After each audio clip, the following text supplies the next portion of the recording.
Destacar que en el curso actual más de 10.000 alumnos desarrollan su formación musical en nuestros centros profesionales y superiores de música, siendo atendidos por cerca de 2.000 profesores.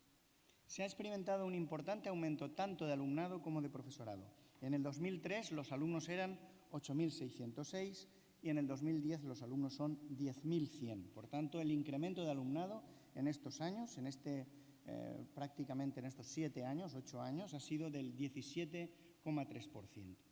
Y los profesores en el 2003 eran 1.719 y ahora en el 2010 son 1.986. El profesorado se ha incrementado en un 15,5%.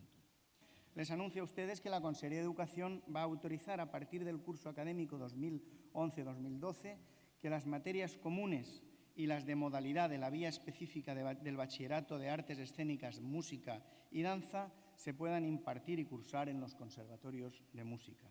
Una convocatoria específica a publicar en las próximas semanas facilitará que los conservatorios profesionales de música puedan acogerse a esta opción y esperamos que el Conservatorio Profesional de Música de Valencia, con esta sede de San Esteban y su otra sede, sean los primeros en incorporarse a esta opción, que lo que hace, como quería el presidente Camps, es facilitar a los estudiantes de música poder completar también su trayectoria dentro del bachillerato y tener su titulación oficial completa, tanto en música como en bachillerato.